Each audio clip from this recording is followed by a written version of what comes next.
नमस्कार दोस्तों, स्वागत है आपका हमारे चैनल भक्ति रस में। हम आज आपको बताने जा रहे हैं करवा चौथ की सरल और संपूर्ण विधि। करवा चौथ की आप सभी को बहुत बहुत शुभकामनाएं। करवा चौथ की पूजन के लिए एक चौकी लगाएं, चौकी पर लाल कपड़ा बिछाएं। उसके बाद उस पर चावल का आसन दे करके करवा चौथ माता की प्रतिमा विराजित करिए। आप यदि पूजा में कलश रखते हैं तो आप दीपक कलश की स्थापना करिए, यदि नहीं रखते हैं तो आप उसे स्किप भी कर सकते हैं। हम रखते हैं, इसीलिए हमने चावल की ढेरी बनाकर हमने अष्टदल कमल बना लिया। आप चाहें तो आप चावल की ढेरी पे भी रख सकते हैं।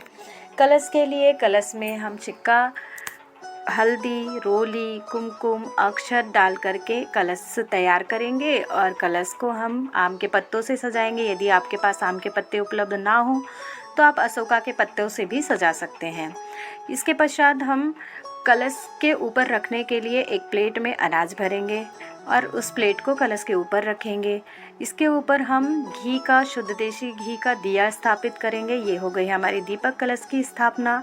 अब हम मिट्टी का करवा स्थापित करेंगे जो हमारे नाम का होता है, जिसे हम अनाज से भर देंगे। कई लोग टोटी वाला करवा उपयोग करते हैं, तो आप टोटी वाला करवा जब उपयोग करें तो आप उसे जल से भरें। और कलश में किसी भी प्रकार का कलश हो उसके कंठ पर मौली बांधना ना भूलें। इसके बाद हम गौरा जी के नाम का कलश स्थापित करेंगे, जिसमें खील, बतासे, मिठाई इत्यादि भरी होंगी। ये हम गौरी जी के नाम का कलश स्थापित कर लेते हैं। इसके पश्चात हम किसी भी अनाज का, चाहे चावल हो, गेहूं हो, बाजरा हो, इसकी एक छोटी सी ढेरी लगा के रखेंगे, जिसे हमें हाथ में लेकर के कथा का श्रवण करना है। अब शुद्ध जल से सबका पूजन कर देंगे। उसके पश्चात हम दीपक कलश को प्रज्वलित करेंगे। ये हमारा दीपक कलश प्रज्वलित हो चुका है।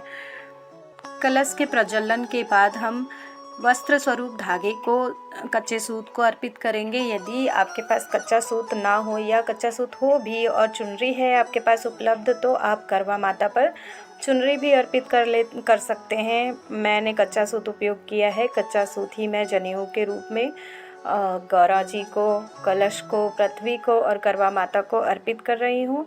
आप चाहें तो आप कपड़ा भी अर्पित कर सकते हैं। इसके पश्चात हम सभी का रोली से, चंदन से, अक्षत से पूजन करेंगे। पूजन करने के पश्चात इन्हें पुष्प चढ़ाएंगे और कलश पर हम स्वस्तिक बनाएंगे। स्वस्तिक बनाने के लिए आप सिंदूर और घी को अच्छे से घोलकर स्वस्तिक का निर्माण करें और स्वस्तिक बना करके आप 4 बिंदु लगाना ना भूलें। ये 4 बिंदु धन, धान्य, सुख, समृद्धि का प्रतीक होते हैं, इसीलिए स्वस्तिक में 4 बिंदु अवश्य ही लगाइए। इसके बाद हम बायना तैयार करेंगे और बायने में हम सारा श्रृंगार रखेंगे।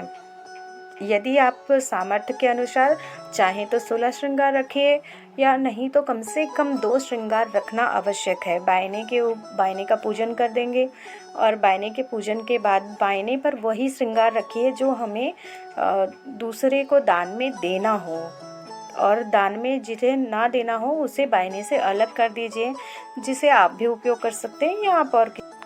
चूँकि हम चंद्रमा का पूजन हाथ से तो कर नहीं सकते हैं, इसलिए एक गेहूं के आटे में थोड़ी सी हल्दी डाल करके आप अपने करवा चौथ का जहां स्थापना आपने किया है उसके बगल में ही आप चंद्रमा का स्थान दे दीजिए, चंद्रमा बना लीजिए। चंद्रमा का भी पूजन आपको वहीं पर करना है और चंद्रमा का पूजन जब आप पूजा करें तभी साथ में कथा श्रवण करने के पहले ही चंद्रमा का पूजन कर दीजिए। उसके पश्चात रात में अर्घ्य देकर पूजन तो आप करेंगे ही।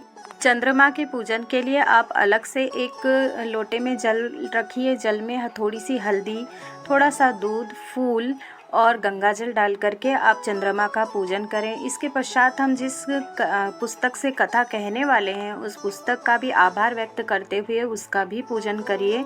और इसके पश्चात हम आरती करेंगे। यदि आपको आरती नहीं आती है तो आप सिंपल कपूर जलाकर भी आरती कर सकते हैं, और आती है तो बहुत अच्छी बात है, क्योंकि हम सिर्फ कर्पूर गौरम वाली भी आरती करते हैं तो वह वेद मंत्रों से हुई आरती है, तो उसे भी आरती ही माना जाता है।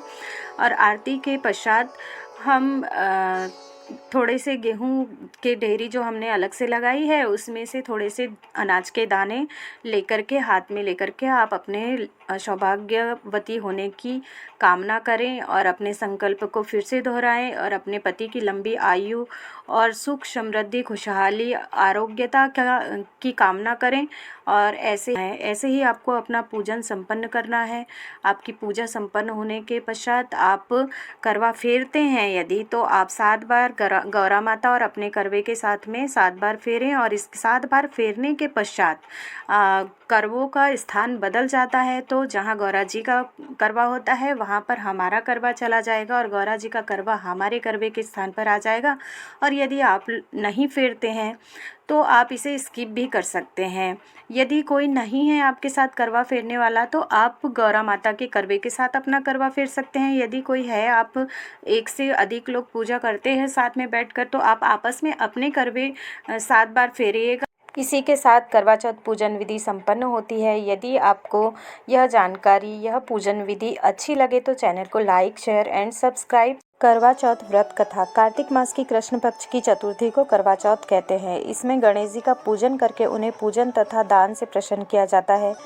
विधान है कि इसमें गेहूं का रवा धर के पूजन किया जाता है और विवाहित लड़कियों के यहाँ चीनी अथवा मिठाई के करवे पीहर भेजे जाते हैं। इसमें निम्नलिखित कहानी सुनकर चंद्रोदय में अर्घ देकर व्रत खोला जाता है। एक साहूकार के 7 लड़के और एक लड़की थी। सेठानी सहित उसकी बहुओं और बेटी ने करवा चौथ व्रत रखा था।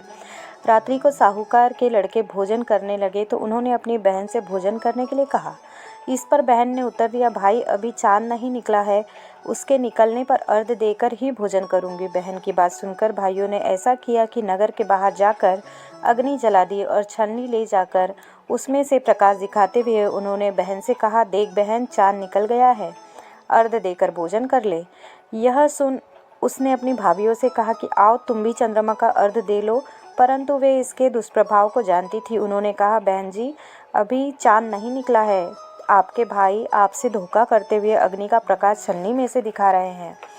भाभीयों की बात सुनकर भी उसने कुछ ध्यान नहीं दिया और भाइयों द्वारा दिखाए गए प्रकाश को ही अर्घ देकर भोजन कर लिया। इस प्रकार व्रत भंग करने से गणेश जी उस पर अप्रसन्न हो गए।